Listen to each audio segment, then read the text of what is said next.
Ассалому алайкум тамошобинони азиз, ток-шоуи печтоби замонро оғоз менамоем. Ҳурмату эҳтироми падару модар аз куҷо сарчашма мегирад? Ин мавзӯи имрӯзаи печтоби замон аст. меҳмонони азиз ҳамаи шуморо ба студияи Симои Мустақили Якум хушомадед мегӯям ва албатта эҳтироми падару модар. Ин мавзӯъро мо якчанд маротиба дар барномаи худ матраҳ намудем, бо фаъолони ҷомеа баҳсу баррасӣ ҳам намудем ва ҳарчи қадаре ки зиёд дар ин мавзӯъ мо суҳбат мекунем, ҳамон қадар аз мо бештар тамошобинони мо хоҳиш мекунанд ки боз ҳам бештар сари масъалаи тарбия, яъне дар мавриди эҳтироми падару модар аз ҷониби фарзандон суҳбат карда бошем. Ва имрӯз мо тасмим гирифтем ки якчанд хоҳиши бинандагони худро ба эътибор гирем ва сари мавзӯи ҳурмату эҳтироми падару модар бори дигар дар ин студия сарҷам бошем ва андешаҳои созандаи худро баён карда бошем. қабл аз оғози суҳбат дар ин студия таклиф мекунам як пурсиши шаҳрвандон инҷо хуб гирифта шудааст, омодаи пахш аст. ҳамроҳ тамошо мекунем, мебинем ки дар кӯчаҳои шаҳр хуб шаҳрвандон, меҳмонони шаҳри Хуҷанд дар ин мавзӯъ чӣ мегӯянд. марҳамат. падару модаратонро дӯст медоред? Дӯст медорам, ҳайф ки нестиянд ки дӯст намедорад, ҳама дӯст медорад. барои падару модарам ҷоно фидо мекунам. барои падару модар ҷон фидо куни каме. волидонатонро дӯст медоред? албатта. чӣ гуна онро баён мекунед? падару модар беҳтарин инсонии рӯи дунё. назм менамуд ҷон. меҳрубон ҳамашон. ассалому алайкум. волидонатонро дӯст медоред? Не. Не? падару модаратонро? ҳа, дӯст медорам. бахш. шумо волидонатонро дӯст медоштед? албатта. онро чӣ гуна иброз мекардед? чӣ гуна мегуфтед ба онҳо? ҳамеша гапҳои хуб мегуфтам, ҳамеша гапҳои хуб ё ки як аз рафтори хуби онҳо мехостам. ҳамихел. айни ҳол фарзандато чӣ шуморо дӯст медорад? албатта. ба фарзандонам ҳамеша бошанд дар ҳаёт чун мисли моҳӣ дар об. бо як одобе доимо дар лабашон бошад табассум, бо чеҳраи кушода худотас дуоҷой ва дуогӯиам насиби рӯзиашон гардонад. ҳамин аст гуфтаи ман. падарам англияда ҳозир. боя ба ҳаррӯз телефон мекунам, сообщение менависам. چه میگوید وقتی صفحه بر میگید مشمول آیا سیگم آموزگاری زبان انگلیسی می نویسم. I respect you my father. I love you my father. Always be happy. ای جان دل جان من شما را دوست می‌دارم. الهی ساخت سلامت شویتان. همش برای همش رحمت. پدر مادرتون دوست می‌دارید؟ من نمونید. هر روز با خودش میگه. چی میگی؟ مادرم شما ناز می‌بینه. وقتی ما آنها سلامت باشه. مادر جان من شما ناز می‌بینم. به وقتی من سلامت باشه همیشه وقت. بله. آن را چگونه بیان می‌کنید؟ بیان کردن نمی‌شود. مثلا نمی‌گویید مادر من شما رو دوست می‌دارم. میگوید برای چی نه؟ خب اینطور باشد از این زنگ زده بگید.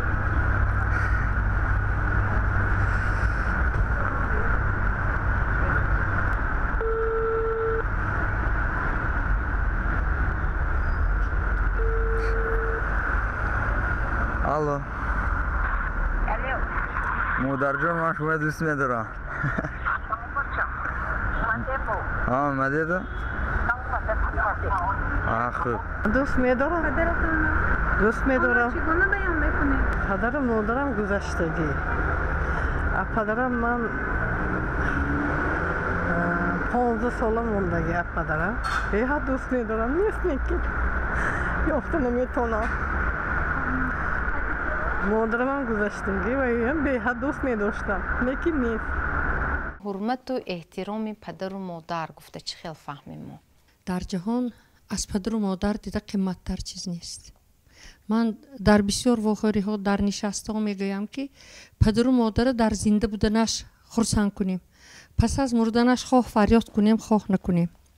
ман медонам баъзи фарзандо ба падару модар инқадар меҳру муҳаббатшона изҳор намекунанд, лекин пас аз вафотшон гӯсфанд овардию дигар овардию, лекин ҳамон падару модара телефон кати ҳа бува шумо дурустми ё вайми мегӯн гӯян нагӯн намегӯн.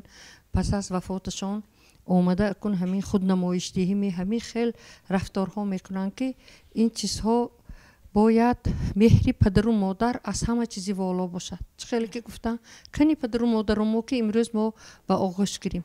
همین روانشناسا میگن که یک بار پگرز بمی یک روز به یک بار مادرت آغوش بگیری، 6 نفر روانشناس تو نصیحت و وصیتی کردگی شما یک آغوشی مادرت گرفتگی از همون بهتر بود است.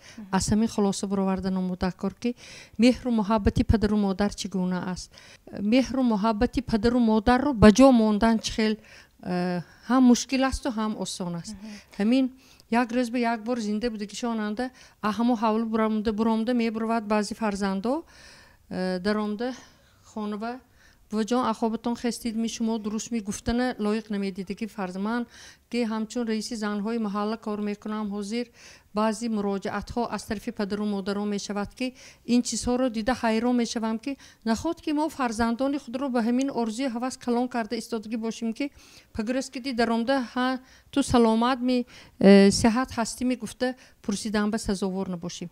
همه این به با اخص خودی ما وابسته است. یعنی من و شما تربیه ویران کنیم مهر و محبت ما از فرزندامو دور می شد. می همین خیلی فکر و عقیدند من حاضر به فهمم. تشکر معلمه. خب مرحمت بیاید با شما صحبت کنیم. خب بلندگویک از کدومی از شما یان مرحمت. خب فکر شما درباره عزت و حرمت پدر و مادر چی است؟ حرمتی پدر و مادرم از اسلوب و آدابی پدر و مادر سر میشد که وقتی که فرزند تولد میشد چقدر تربیه میکنند، با کدام راه تربیه میکنند، با کدام راه هدایت میکنند. وقتی که تربیه فرزندا جا میفراد، فرزندا سالم تربیه میشوند. وقتی که مثلا پدر و مادر اگر در پیران سالی شود موافقه همان حرمت و احترامی که اینها برای فرزند کرده، فرزند را به راه راست هدایت کرده تربیه نزدن، فرزندای سالم بعد دستگیری پدر و مادر در پیران سالگی میشد. تشکر. معلم عزیز اندیشه شما چی؟ ما البته اینجا احترام پدر و مادر گفته ایستادیم و گفتند که در عمل، در گفتار، در رفتار، در کردار انعکاس می شود البته و همه اون پیش از همه سرچشمه میگیرد، ابتدا میگیرد از تربیه گفته ایستادن. مثلا در مؤسسه های تعلیمی چی مکتب های میانه چی دانشگاه همین مسئله رو هم تلقی میکنید به جوانان؟ البته وقتی که ما به مسئله تربیه فرزند و احترام پدر و مادر نظر میکنیم، البته در مکتب‌های عالی ما امروز به پیش از همه به اثرهای کلاسیکون تکیه میکنیم. اگر ما به ادبیات نظر کنیم چندین اثرهای بسیار جالب نوشته شدند که در آنها این مسئله احترام پدر و مادر، تربیه فرزند مطرح شده است. پیش از همه قابوسنامه عنصر المالی کیکاووس، بهارستان عبدالرحمانی جامی، نوادر الوقای احمد دانش که این اثرهای خیلی مهم است که امروز ما استادان برای دانشجویان خواندن آنها را تلقین میکنیم. امروز اساسگزاری صلح و وحدت ملی پیشوای ملت هم آزمون فروغ سپیدانو کتاب است را بیهوده راه اندازی نکردند. مثلا این آزمون شد که امروز تمام قشرهای جامعه به کتابخوانی اینقدر روی آوردن. وقتی که انمین جوانان، کلان سالان، کودکان به کتابخوانی مشغول میشوند، البته این کتاب ها در انمین روی خطی کتاب های این آزمون داخل شده است. وقتی که به این کتاب ها ما مراجعت میکنیم، یعنی در همان جا این مؤلفان این کتاب ها کوشش کردند که تمام عامل های انمین تربیه فرزند و احترام پدر و مادر را یک یک تحریزی کنند. بنابر همین هم خواندن این گونه کتاب ها برای راه اندازی کردن انمین گونه کارها، مخصوصا موضوع امروزی ما که حرمت و احترام پدر و مادر است، در اونجا خیلی خوب مطرح شده است که چندین عامل ها وابسته کردگی. اگر ما از این سرچشمه آگاه باشیم، البته برای راه اندازی کردن امروز موضوع ما خیلی برای ما کمک میرساند. تشکر.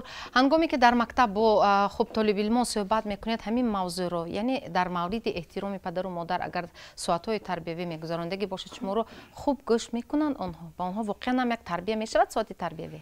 بله درست معلومه.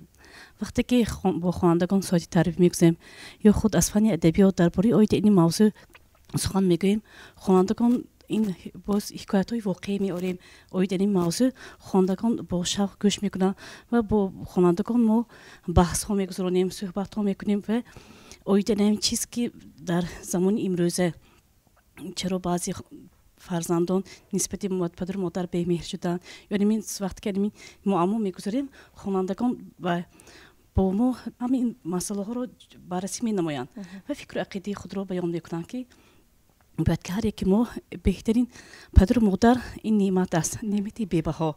شخصانی هستند که ناتکرار و عوض نشوندند و بعضی خوانندگان میگویند که آنها جاویدانی نیستند، آنها این جهان گردش است و ما باید به خوانندگان میفهمونیم که خدمتشان رو امروز کنند. بله. فردا دیر میشد. گفتن نمیتونن که عمری کی دراز است و همین روز علاقه فردا دیر میشد میگه.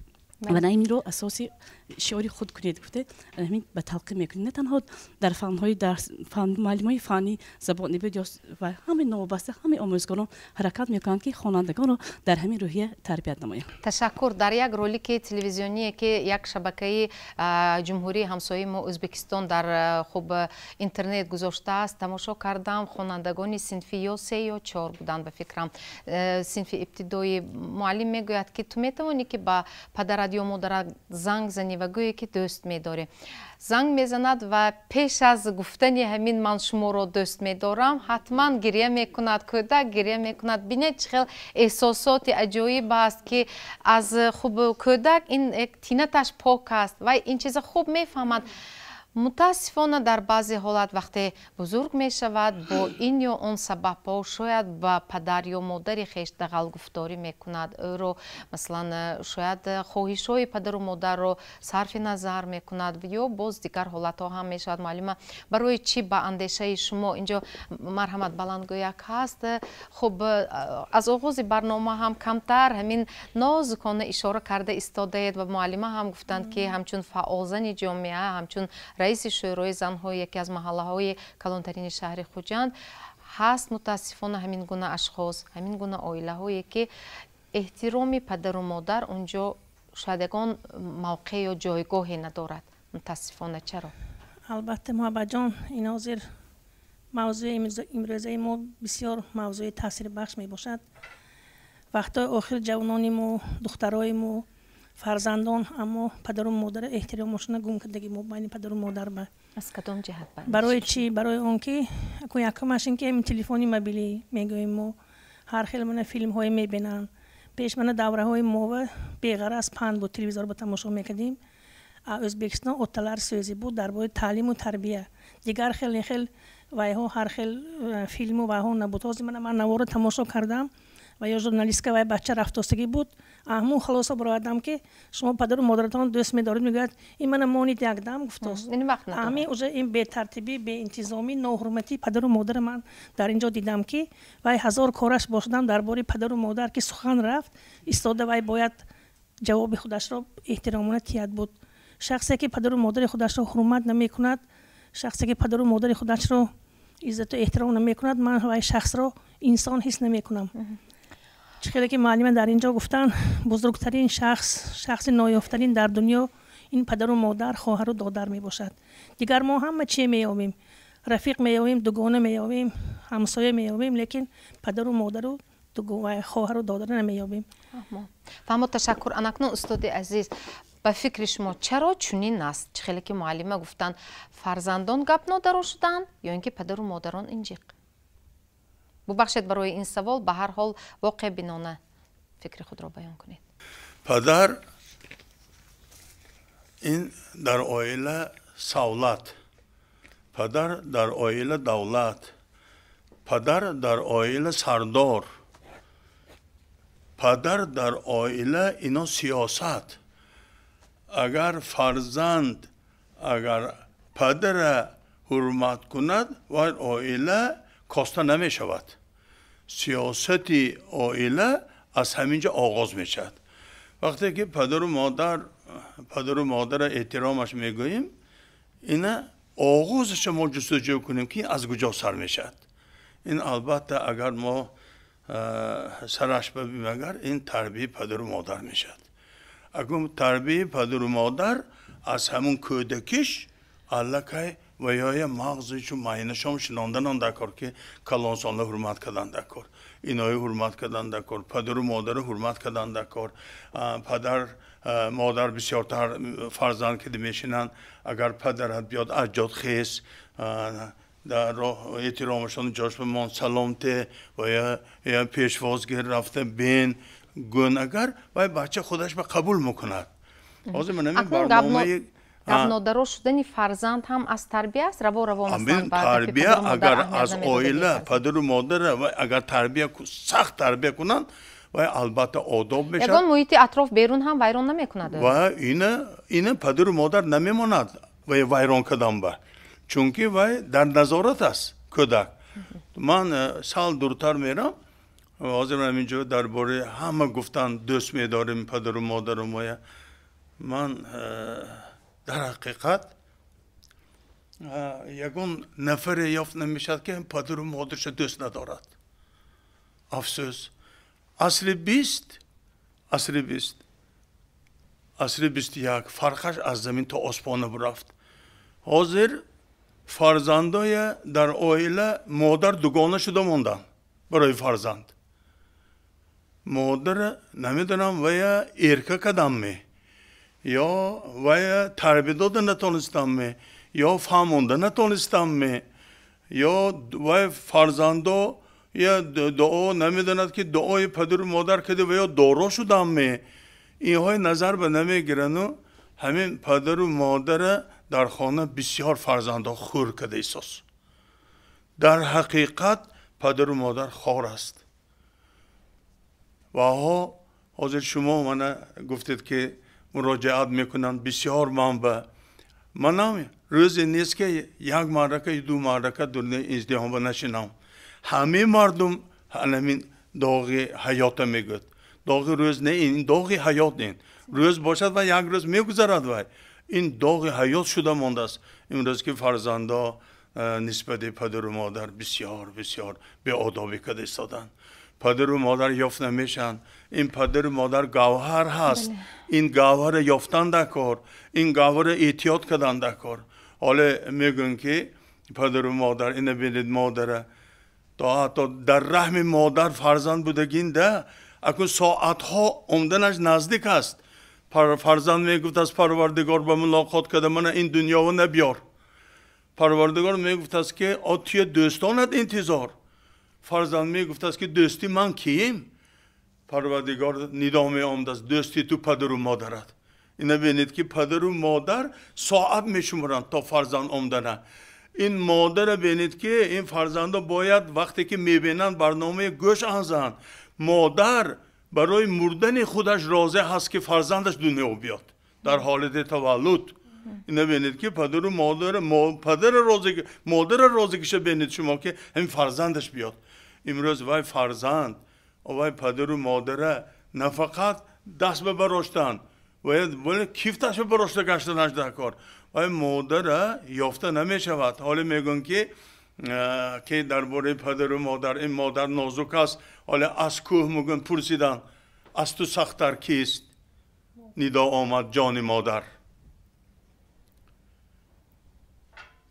аз об пурсидан аз ту шаффофтар кист нидо омад шири модар аз офтоб пурсидан аз ту сӯзонтар кист нидо омад ашки модар аз гул пурсидан аз ту нозуктар кист гуфтанд ки дили модар нозук аст падар ку нозук дили модар аз ваям нозук лекин ҳамин нозикиҳою ҳамин сахтиҳои шири модар пешаша мегирад имрӯз ин барномае ки шумо ҳозир эҳтироми падару модар ҳаминҷа барнома ташкил кардед ин барои шумо як ҷаҳон савоб мерасад ин бояд аз ин барнома фарзандони мо ҳамин ҷавонҳое ки мебинанд ё ин барнома мебинанд ин барнома такрор ба такрор меравад падару модар гуфтанашон дар кор фарзандо инҷа битон ин барнома ябур гӯш кунтон шинонанд пешашон ки ябур ваҳо гӯши худаш ки шунавад ки падару модар кист имрӯз падара эҳтиромаш модара эҳтиромаш агар фарзанд ба ҷо набиёрад و کارش پیش را نمیرد. الان و حاضر فقط همین تربیه نسبتی فرزندا ما زیاد کرده ایستاده. احترام و کلانسالای و مادر و پدر فهمانیم که وها خداشان قبول کند. تا حتی محبت خان تا حتی خدا پیش از آنی که انسان آفرید خدا آیت قرآن و گفتاست و ایز اخذنا میثاق بنی اسرائیل لا تعبدون الا الله و بالوالدین احسانا. گفتاست خداوند تعالی که شما پدر و مادرتان به دوام آیت به خویشاوندانتان و یتیم ها و شما نیکی کنید. گفتاست این تاکید پروردگار است. امروز این فرزندان ما پدر و مادر دارن، پدر و مادر هم تو دستشان به بعد دارن که از وها پدر و مادر آزار نبیند. تشکر، سلامت باشید. خب مرحمت حاجی با صحبت پیوست شوید. در تعلیمات دینی مبین اسلام در همین مورد احترام پدر و مادر چی آمده است، چی گفته شده است؟ مرحمت باشید. به نام خداوند بخشنده مهربان. البته ما پیش از همه درک کنیم که قدر و منزلت پدر و مادر تا کدام حد هستند. وقتی بر قرآن عظیم الشأن نظر میکنیم خداوند میفرماید که انشکر لی و لوالدیک، شکرانه من به جا بیار، شکرانه پدر و مادرت به جا بیار. یعنی بعد از حق خودش بالاترین حقی که قرار داده است این حق پدر و مادر است. مثلا در قرآن یک چیزی مهم هست که عبادت خاص الله است، حق الله است. در مورد عبادت وقتی امر می بیاد کوتاه حق و اقیم الصلاة، نماز برپا دار. لیکن در مورد حق و حقوق پدر و مادر وقتی سخن میرد خداوند بزرگ کدام سخن گفته می شود. مثلا فلا تقل لهما اف، نزد پدر مادرت کلمه اف استفاده نبر. و قل لهما قولا کریما، نزد پدر و مادرت بهترین سخنت گو. ولا تنهرهما، پدر و مادرت هرگز نرنجان. واخفض لهما جناح الذل من الرحمه، نزد پدر و مادرت به خاکسارانه متواضعانه با سر خم است. همین خیلی چشماش به سخت نگاه کرده نیست. آوازت بلند نکن، مهربانی کن بر پدر و مادرت. و در دوام میگوید که و قل رب ارحمهما کما ربیانی صغیرا، پدر و مادرت همیشه در حقش دعا کن چنانه که تو خرد بودی در حق تو دعا میکرد. و این بیان واضح و روشن قرآن عظیم الشأن است. بعضی از کلانسالان میگویند، بسیار زیبا فهماندید به ما تشکر. خب بعضی از کلانسالان میگویند که جوانان گبناگیر شدند و نه همیشه حرمت و احترام پدر و مادر را به جا میآورند. با همین اندیشه راضی شده میتوانید؟ من گفتنی هستم که در عرفیت میگن که پدر و مادر چگونه فرزند نمونه. ما همچون رئیس کمیته محله بسیار اویله ها میداریم، اویله های کم بزاعت هستند، اویله های جزن با حشمت هستند. در اینجا گفته می شود که از چه حساب حرمت پدر و مادر گم شده ایستاده است. در عرفیت باب میگن که پیشتر دیگر خیل بود عزت و حرمت، حاضر دیگر خیل. محیط این به سببی همین کاسته شوی را همین بسیارتر در چی میبینید؟ از مکتب میبینم من، از اویله میبینم، از پدر و مادر میبینم. و این من همین برای آن که پدر و مادرم نیتی برای فرزند نگاهی بنکردنش کمتر شده است. مثال فرزندای پرفته میرن رسیه برای پول کار کردن، اهمیت فرزنده نمیتیم. حال آن که وظیفه آنها است. از این حساب. از دویم حساب همین که فرزند چهل که حاجی گفتن مکتب رفت یا که وای رفت یونیورسیته رفت و یا آخر خبر گرفته شدن دکور. و اگر خبر گرفته نمیشد و یا پیشتر چه روز نماهایی میدیدن، من شما میپرسیدن، آرچه بگوام یاد میدادن انتظام چهل کلونوی و کزنه همین ها طرف کم شده است. اویله که در یک روز یک مرتبه همراهی فرزندانش یا نهاری یا بیگاهی شوهر، زن، فرزند و بابای بیبی باشن همشون یک جای نشسته یک بار بعدی دسترخوان خوراک خورده شدن. ها بواش احوالی تو چخیل؟ ها داداش سالی مانده شدگی بر این افتتان گفته مهربانی های خود را باید نشان دهند پدر و مادر. انا سونی فرزندای ما انا همون روحی و تربیه می. امروز دادو مهاجرتانده.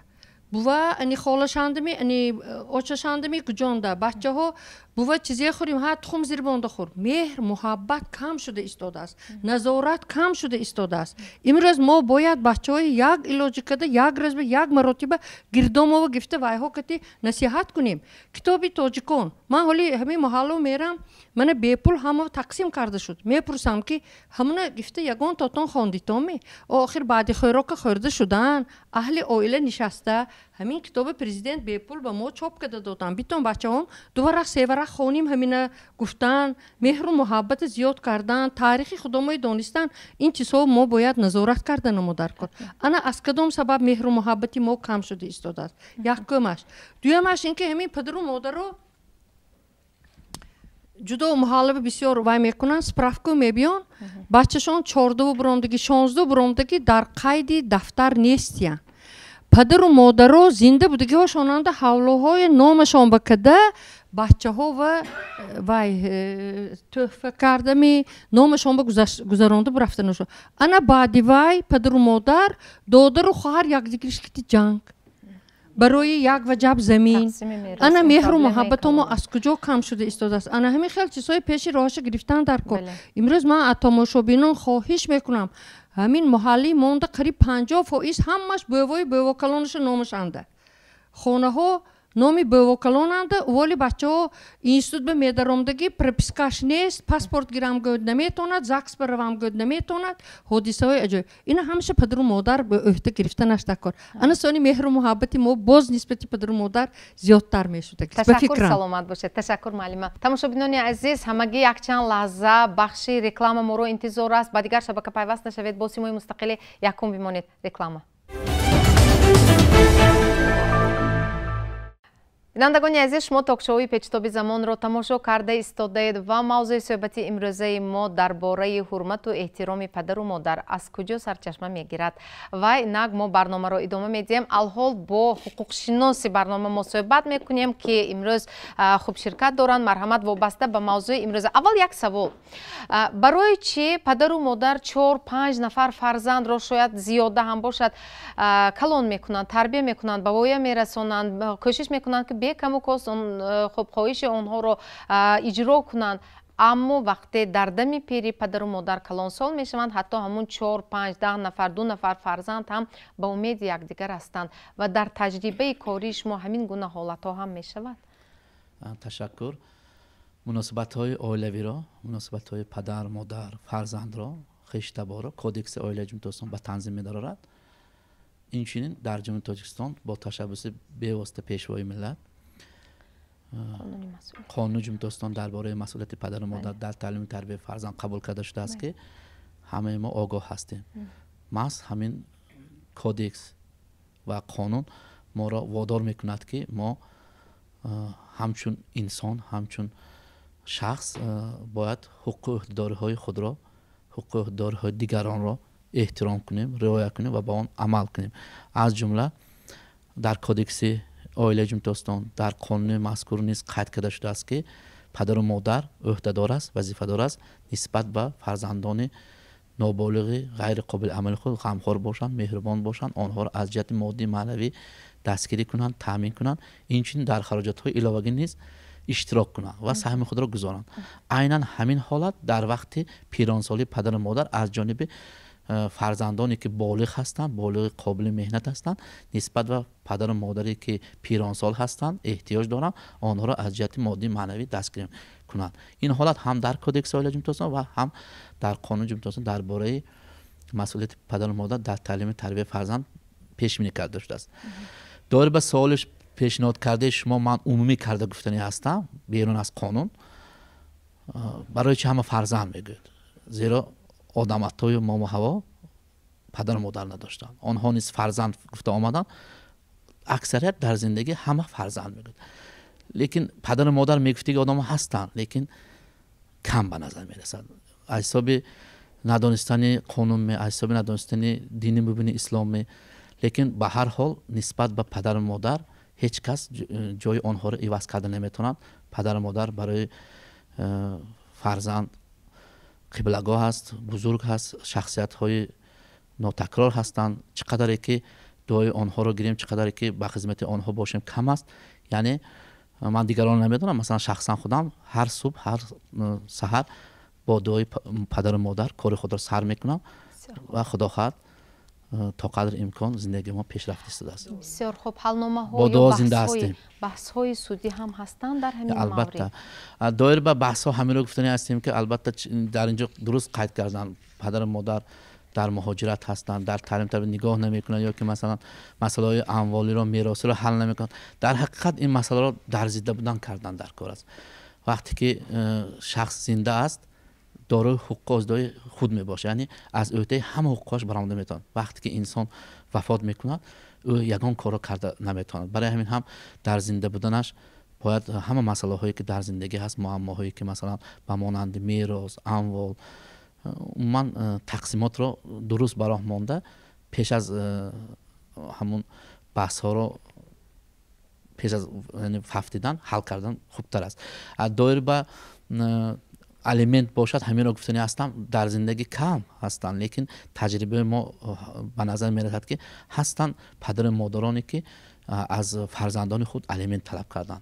این در قانون هست، در ماده 88 کودکس عائله دوستان چیزی که در بالا قید کردم، یعنی تامین پدر و مادر از جانب فرزندان بالغ قابل مهنت. یعنی در پیران سالی پدر و مادر حقوق دارد از فرزندان خود نفقه طلب کنند. البته این طلبات قانون است، ما این به تکیه کردن ما شرط نیست، لیکن اون رو ما همچون وظیفه البته قانون هست، قانون حرمت کنه که اعتراف کنه، لیکن قاعده های آدمگری هستن که ما تا با قانون رسیدن نرفتن همین را از روی وجدان انصاف ایمان خود عمل کرده آنها را بجا آورده خدمت پدر و مادر باید همه وقت چی گویم بجا آوریم. بعضی ها میگویند که پدر و مادرم کلان سال شد انجق شده است، یا من مثلا مشکلات موقتی مالیوی دارم بنابر همین هم نمیتوانم که همه روزه شاید از حال و احوال پدر و مادرم خبر گیرم، پرسان شوم، چون که من عائله خودم را دارم، فرزندان خودم را باید نگهبانی کنم.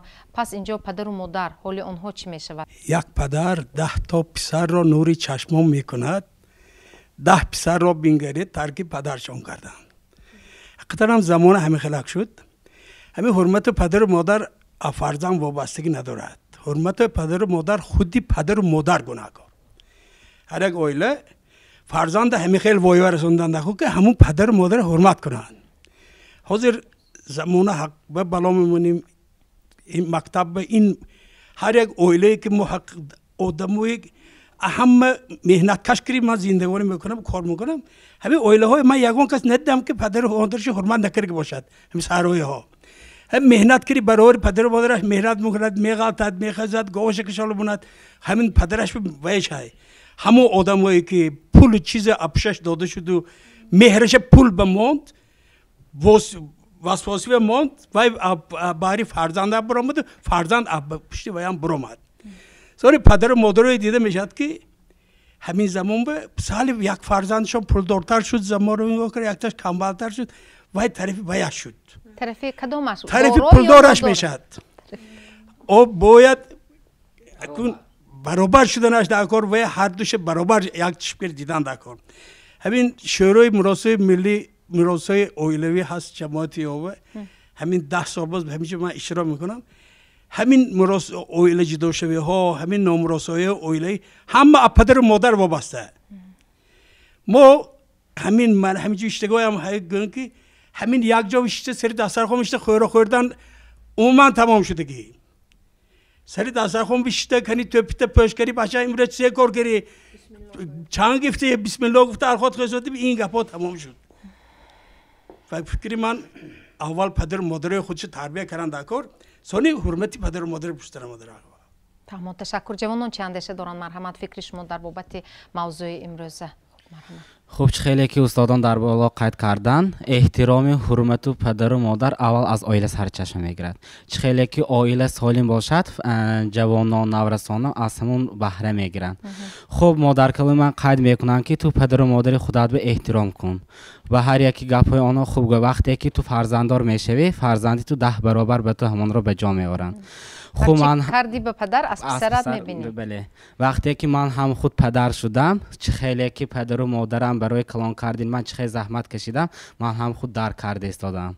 برای من به هر یک جوانان میگویم که حرمت پدر و مادر خود را در وقتش به جا آورند. بله تشکر سلامت باشید. پدر و مادر بر بالای فرزند خود چی حق دارند؟ البته پدر حقش این است که چه خیلی که خداوند در قرآن میفرماید قو انفسکم و اهلیکم اولا شما خودتان را حفظ کنید و بعد اهل و خانواده فرزنده ها را حفظ کنید. اکنون در تفسیر همین آیات علما میگویند که ادبوهم و علموهم یعنی آداب تعلیم دهید علم آموزانید. اینجا یک سخنهای خوب شد. مثلا محبتی پدر و مادر نسبت فرزند این فطری است. در جوهر انسانیت همین محبت هست. فرزند هر چقدر ناقابل باشد فرزند هم میگوییم، لیکن محبت فرزند نسبت پدر و مادر فطری نیست و اکتسابی است و باید تعلیم داد و باید آموزاند که حق پدر و مادر تا کدام حد است. بنابر همین خداوند زیاده از 7 جای قرآن به همین امر کرده است که پدر و مادر حقش به جا بیاریم. وقتی که ما در مورد تعلیم و تربیت دادن فرزند سستی میکنیم وظیفه‌مان اجرا نمیکنیم نتیجه این میشد که آینده وایها هم گوش نمیکنن ما رو. بنابر همین هر پدر و مادری که امروز مثلا مسئولیتی خودش تمام کرده است در نزد قانون هم در نزد خداوندی بزرگ هم البته آنها یک راهی مراسای راهی خوب کردی میرن. مثلا بعضا خانه ها میداریم همه شرایط ها شروع خوب است لیکن برای نیم متر جا اکو اکو بین خواهران ناگپی هستند. لیکن بعضا دیگه درگاه میدارید که چند نفر یک خانه زندگانی میکنن چند عائله لیکن مناسبت به درجهش خوب است. یعنی این وابسته بر تعلیم و تربیه که از همون خاندان از همون پدر و مادر گرفته شده است. تشکر سلامت باشید. اگر رفته همین پدر و مادر از فرزندشان رنجیدن این فرزند چه خیلی گناه خود را جبران کردنش ممکن به اندیشه شما؟ حاضر پیش از آنه که سوال شما و جواب گو من حضرت و شما سال علاوه کنم که پدر و مادر فرزند به چه حق دارد. همین پدر و مادر نزد فرزند 3 حق دارد. این نبینیده 3 تا حق نام نیک گذاشتن حلقه حلال کردن خورانیدن علم آموزانیدن موندگیش به فرزند همش به قصدار نزد پدر و مادر به ما پدر و فرزندای ما فرزندای باید همین درجه کدی از ما میگن که کاسته شد این شد وای شد اکو اینها گذشت پدر و مادر با ای میمانیم کو نه اینا گفته و جابجا کردن در کار ما علاقه یا گله برفتیم پایین با و یا چکسکی فهمونده براواده حق بالا برادن در کار که باید فرزندم داند پدر و مادرم داند. اما با حاضر سوال شما دادگی و اگر رفتو از فرزندشون رنجیدن پیغمبر محمد علیه السلام در یک حدیث مبارک میفرمایند میگن که همین پدر و مادر عموما این درباره عموما رنجیدنده پدر و مادر از فرزند رنجید. این مادر من پیش از این گفتم مادر شیرشان میگیرد مادر در عفو میکنن گناهشه. این پدر سالک قینتر و فرزند آمده ایستاده توبه تضرعش بی حد اکن همون گناهاش به اقرار شده دل پدر براشتنش دکار دل پدر گرم کردنش دکار. ولی خداوند تعالی قرآن بمگد که استعوذ بالله یا ایها الذین آمنوا توبوا الی الله توبة نصوحا کسانی که توبه نصوح میکنن پروردگار میگه که من قبول کننده توبه هستم. این ما بندی خدا هستیم، امت پیغمبر. البته کسانی که ناحرمتی نسبت پدرش میکنند، این خیلی ناحرمتی حاضر فرزند و پدر و مادر و خیلی زیاد است تا حتی پیغمبر میگن که چشم به چشم نفراد میگن. اگر فرزند چشم به چشم فراد و اخ میشد میگن. ما این حاضر گفتی شما که این چیز، این سخت چیزه آخه، این چیزا ما باید همون خانوشته نمودن کار. هم پدر و مادر چخیل حاضر معلمه گفتن که پیشتر آچه همو میشتن، مادرمو میشتن، بچه های گیداشان و میگفتن بچه هم شما همتون شینتا ما پدر و مادر من اینا آچی بواد پدر و مادر شتگی جایه ابولی بامش فرزند نمیگذارد اینه بینیده. این چه تاگ به پدر و مادر شدیان ابولا نگذاره با تاگ به پدر و مادر هست چه این حرمت بینید شما. کنی همون آچه باباهایی که این تعلیمات رو برای نبیره ها میگوین. کدامه هاشون نفهمیدم و کدن که همه حاضر همون پولیاوی و تجارت و همین پولدارش و بی پولش هست. من فکرم همین که پدر و مادر به همش فرزند چون که وی پدر مادر تولد کرد عذاب مادر کشید، حالا که یک شب که رنج کشید در دو جهان نتوان برکشید. حالا بچه های حاضر ما میدانید یک انتیقه شدگی اگه وی گفتم به طوری نمی بیاد پدر و مادر به تعلیم میتین حاضر. اگه من اوزنشون نگفتم حاضر پدر و مادر مگد این کار تا ناتوری مگد این کجا شده است این کار؟ این به عذاب سخت به فرزند گرفتار میشد.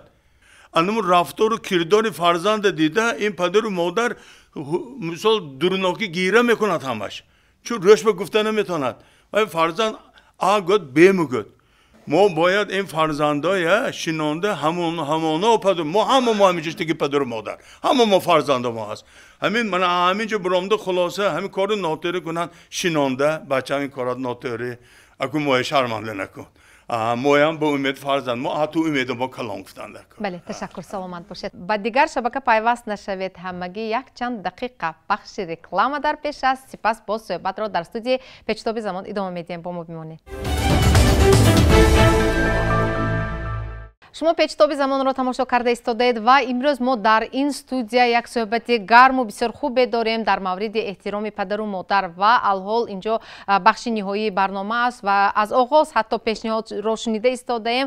الحال من بسیار میخواستم که در این قسمت برنامه پیشنهاد مشخص خود را گویید برای جوانان که واقعا هم چطور فرزند را تلقین کنیم فهمانیم که پدر و مادر این دو گنج نایاب هستند و در زندگی خدمت آنها را به جای آورند دعای آنها را گیرند ثبت شود.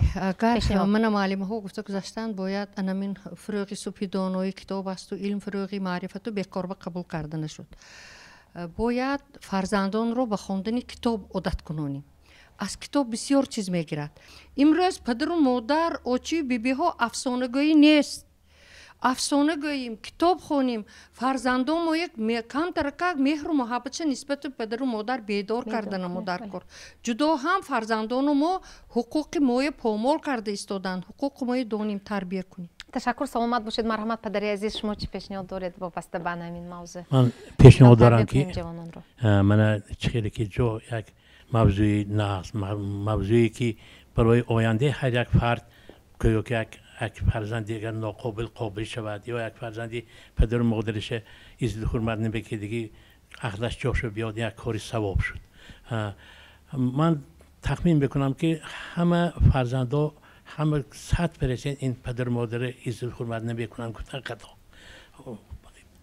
فرزندای پدر و مادر عزت میکنه دیگه هم بسیار در جمعیت حاضر ببینید یک گپ دور رفته است. آداب شرقنانی مختلفی ببینیم که آسیای مرکزی آداب رفتار و کردارش کاسته شده است بچه‌های چوه همه ها فیلم های هندی میبینن فیلم های اروپایی میبینن دیگرای میبینن همه ها تعصب میکنن چون که پیشتر ما یاش بودیم پیش چایخانه مکتب میانه ما راهش پیش چایخانه بود از پیش چایخانه ما نمیگذشتیم چون که پدرمون اونجا آشنا کشیده بودن اگر بینه دیگه شب رفتیم ما کاهش میدادن که ما همون جوشتیم گذشته برفتیم یا اگر ما سری رفته استیم از پیش کنوسالا امداستیک باشن مکتب قفا منصادیک باشن چه راه میستادیم و ها گذشته برن بعد راه دوام میدادیم این ما خودمون شدیگم اینا پدر و مادر ما آنانگی بو هم خواستن باید تربیت کرده بودن این تربیت کاسته شد بچه‌ها بسیارتر به تلویزیون داده شد بچه‌ها بسیارتر به تلفن داده شد همین مکتب برفته مثلا 2 ساعت درسی آداب خواندنش و کفایه نیه برای بچه و خانم گفتن در کار که بویوات فلانچی بودن داد فلانچی بودن مادرت هم میخیر بودن ما باید گذشتگان ما یاد بیام آوردن در کار از پیرا دعا گرفتن در کار اگر از دعا نگیرد اگر میگویند که من در اسلام هم میگویند که اگر درخت نبات داد از با باران و با آب اگر سبزد انسان با دعا بنده های خدا با دعا میسازد بله کنی دعا ما حاضر هم عیب فرزنده و پرتافت هستیم لیکن عیب پدر و مادرای هم بسیار خب عیب آنها در چیست عیب آنها در آن که می فرزند پدرم میگفتن که ارکه کدن در کار نه فرزند عزیز آدابش از وی عزیز چون که بعضی من چهل که من دیگر برنامه هم گفته بودم حاضر پدر و مادر هستند که خیلی دارو خودشان به تینج پولیا برای فرزندان خودشان جانشان دریغ نمیدارن تا حد امکان همه شرایط مشروع کده میمونن مهیا کده میمونن برای فرزند چون که وای فرزند چهل که میگن ترمیش میکند میازد قدری پول نمیدونن قدری پدر و مادر نمیدونن من پیشتر رفته ارمی خدمت کرده اومده اکوهای من میدونستم من خدمت کرده اومده 2 سال 3 سال کار کرده دادم به یاردم کرده خونه های همش بود کرده کلین آوردم تیار کرده مونده سونی کلین کوی بوام میبرم خدا رحمتی حاضر چی حاضر جدایم عذاب و مشقت طرف دختر دار به جدایم همیشه ناانصاف فکر از طرف بچه ها که همون سپرنی گارنیتور به همین بچه ها خواب نرود شرم و حیا نمیکند میگه از طرف دختر اومده سپرنی گارنیتور به بچه خواب میکند در کار باشد خرد خانی خودش به سپرنی گارنیتور برای کلین چون ایخه ناانصافی میکنن برای دخترها حاضر من 3 دختر دارم تو همین میبخشتن که ریزینگ که تو همین سوزنه کشه تو ویش میخرد پدر و مادر ده هر کس با همین قوت خودش کرپش نگاه کنه پاچک دراز میکند بعضی ها اکون همین خیل کداستیان که ناانصافی تو توری جمشایی بودستیان تو پریشب کی جمشایی قپک بودستیان من اکون همین طرفی و خلق من خودم مثال دختری میبرادگیم نیست و رحمم میبیادی تشکر سلام فرزندایم عذاب نتیان قدرم پدر و مادرایی که هستند فرزنداشون حج و فساندگی گفتگی هاشون کدگی جدایم پدر و مادرای یازدگی هم بسیار من هستند من خیلی از که من نمیگم با واسطه کن تلویزیون همون اکون شکر کده شنندی لیکن فرزندیم این قدرم ظلم کردن در کار نه فرزندم اول وای بیچاره هم مهنت میکند پول میآورد و اکاشه رفته نمیبیاد کو قدر کنم پدر و مادرایم البته فرزندو عزت کنتون چون که میگن که پدر و مادرت خوب باشد خوبانی کن گفته که پیشترنگی ها دیه نه اینکه از خانی غریبا و خانی مسافدا بوده پرتافتن پدر و مادره این اره مسلمانی نه این اوجه به گفته حاجی بابا که وای اوجه عق فرمود اطراف پروردگار پدر و مادرش عق نکندم اطراف پروردگار وای اوجه عق فرمودگی حاضر چشماشون پیسانده پدر به گام میزنن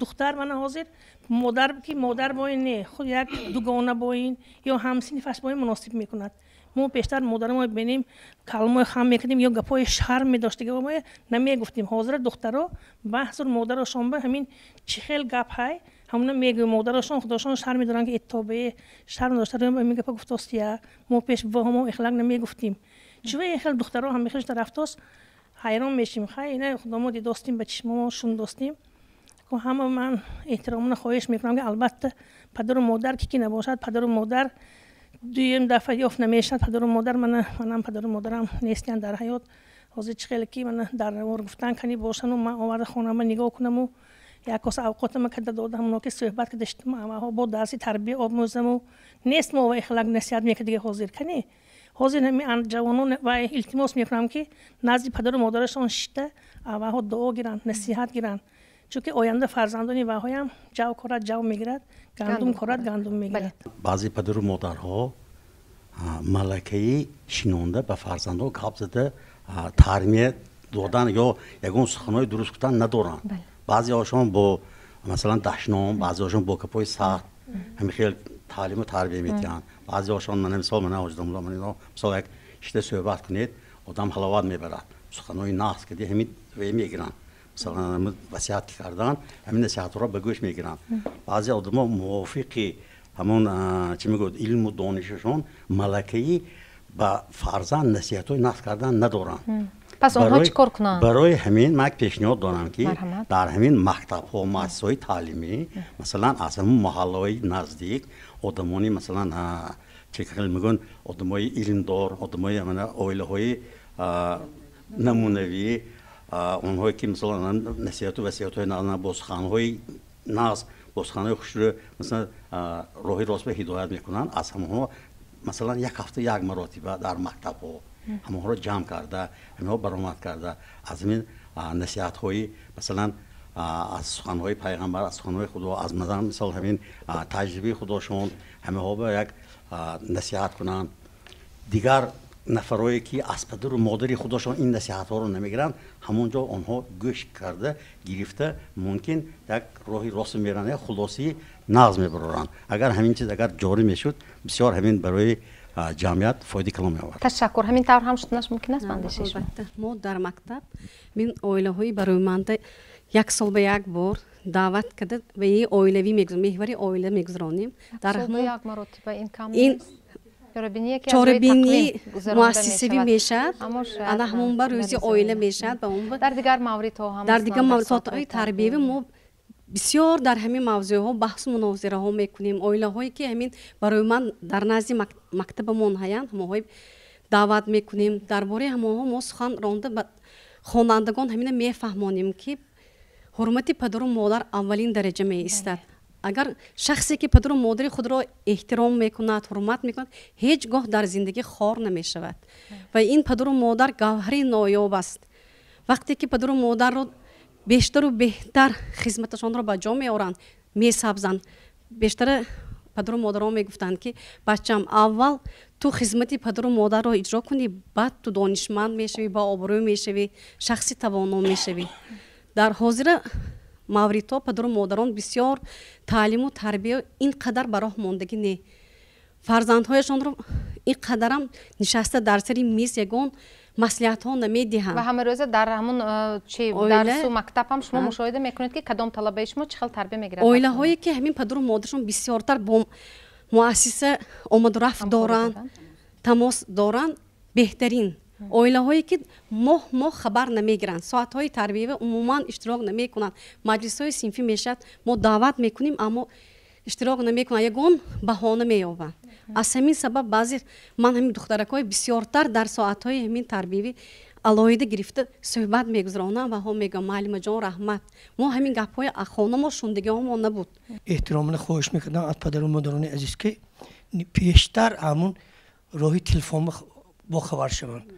صنف‌هایی که پست هستند ما بسیارتر من مکتب‌ها باش اشتراک میکنیم و ها تماما کتاب نمیبینن یا که مکتب و دفتر نمیبرن. ما من مکتبش به پنجشنبه خواندگی بیبلیوتک بود، نوبت نمیستادیم برای کتاب. پدر و مادران عزیز احترامان خواهش همه خاصتا مسئله تلفن و مسئله تربیت و چهل که باید گفتن یک سرجم کرده اویله همونجا یک احترامانه بچه دادا یا که بچه بو دست شتیمه بسم الله الرحمن الرحیم گفته دست راست اوقات انمین نصیحت و احترامان امین باید کم میکند. حسابی تلفن اویله جدا شوی هم بسیار شده. بله. خب کمتر از موضوع دور رفتیم. به هر حال وابسته به تشکر بسیار سخن‌های مهم رو هم گفتید و هر یکی نمین پیشنهادهای شما خودش یک موضوع علاهده شدنش ممکن برای بحث در برنامه‌های من بعد پیچ زمان. خب وابسته به موضوع امروزه چی پیشنهاد دارید؟ در کنستیتوسیون جمهوری اسلامی قید کرده شده است که دولت اویله را همچون اساس جامعه حفظ می‌کند. یعنی تعلیم تربیت از اویله سرچشمه می‌گیرد. برای همین هم من تکلیف پیشنهاد دارم که فرزندان در روحیه انسان دوستی، وطن دوستی، مهر، صداقت تربیت نماییم. بله، تشکر. پیشنهاد هست نیست؟ مرحمت معلمه.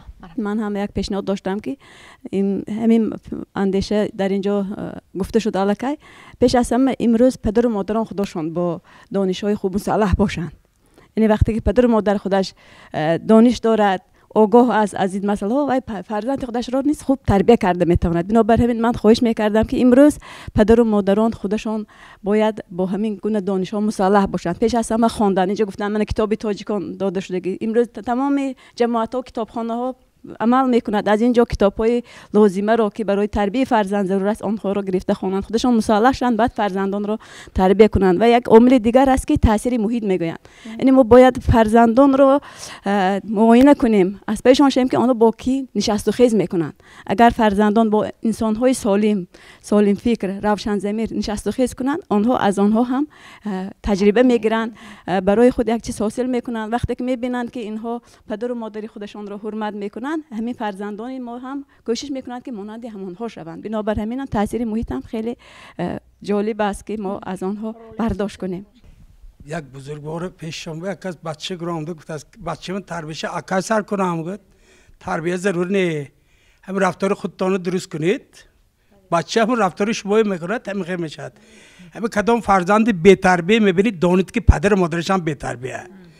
همون فرزند بی تربیت پدر و مادرش حرمت نمیکند.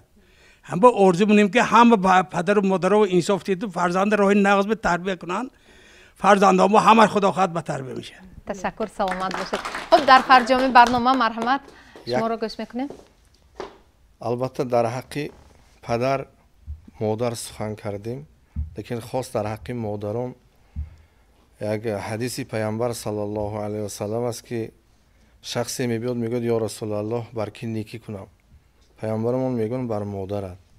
3 مراتب تکرار میکند، مادر ذکر میکند و بار چهارم میگن که بعد پدرت به نیکی کن. یعنی علما میگن که شارحان حدیث 3 مرحله حیات هست که مشقت همون به پدر شریک نیست. در حال حامله داری، در وقت تولد، در وقت شیر دادن، 3 مرحله حیات است. بنابر همین قدر و منزلتی درجات مادر باز همین قدر بالا برداشتگی. البته این صحبتی بسیار مفید بود. خلاصه فکر من این است که ما امروز توانیم که جوانان ها و درک کننده تانیم که خدمت بر پدر و مادر این نوعی از عبادت است. یک. دویمش مقصد حیات چی است؟ خداوند راضی کردن.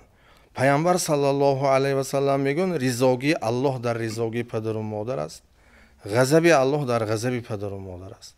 خداوند همه فرزندای راه راست به هدایت کند.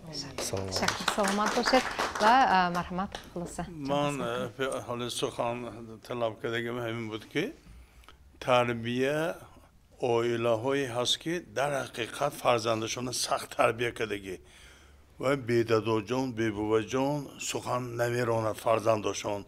یک روز به 3 مراتب زنگ زده حال پرسی میکنن این خیلی فرزنده هست. من همین کدام روز من همین یک مغازه درامدم، 2 بچه صنفی 10 میخونده است. درامده توپیتان هایمی مغازینچی و مغازینچی که نه اینجا توپیم نیست. من پرسیدم پسرم توپی برای چی تو در کار کنم؟ معلمامو گذاشتن و جنازه رفتم، من به توپی نمیرم. اینه بینید همون بچه خانه و بوده 2 تا توپی داده پوشانده، یک تا تاکسی همونجا ایستاده سرکده فسانده. این آداب بینید، این وای تربیه گفتگی ده. اکن حاضر اکن گیریم کلام میخوترک به من امام شدیم مسجد به سالوچک دونی مسجد انده وای مسجدی خانه خدا اونجا حالا میگن که خوز و زینتکن کل ایندل مسجدین. پروردگار گفت که شما زینتتون ابالا آرا داده در روید گفت. این بچه ها خانه و اگر پدر گفت که ای به توپی نبرا، ای حالا تا حتی میبخشتن که هم مبرز به رویم توپی کده رو میگن، سری اوقات به توپی نشین میگن و شیطان همراه میگن. این خیلی میگفته که نیست ادا و هم از سالوچک شده برفت. حاضر بینید تا حتی همین دخترای همین آچم بوام میگفتن که ای وای سرت بوف هر یک طوری کشاده که 40 تا یگیت سرش میخورد میگفتن. اینه بینید این خیلی گپ میگفته که ادا حاضر این کجا اومد این گپا؟ بنابر همین من شما باید بردگار اهل همین تلویزیون به منتداری میکنم. همین این داغ حیاته. دیگه برنامه ها میشد میگذرد که نیکی اینه تیز داده ایستادنده کار خدا اگر خواهد به شرافت شما همین چیز اصلاح میشد. البته قدری والدین را از شخصانی بی پدر و بی مادر پرس گفتند. پدر و مادر بال و پری هر یک فرزند است. دوی آنها راهنمای سبز ба ҳаёти ширин мебошад. ҳар касе ки дар ҳаққи волидайнаш некиеро дариғ медорад, аз будани онҳо бахту давлати бузург доштанро дарк намекунад, боиси ранҷишу сархамии онҳо мешавад, дар хотир дорад ки ҳама чиз хусусияти баргардандагӣ дорад. ҳар коре ки дар ҳаққи падару модари худ раво дид, хоҳ нек бошад, хоҳ бад, ҳатман онро аз фарзандаш мебинад. боқӣ падару модари худро эҳтиром кунед, эҳтиёт кунед. барои иштирокатон дар ин барнома сипос. То барномаи дигар дар паноҳи худо бошед. хайр.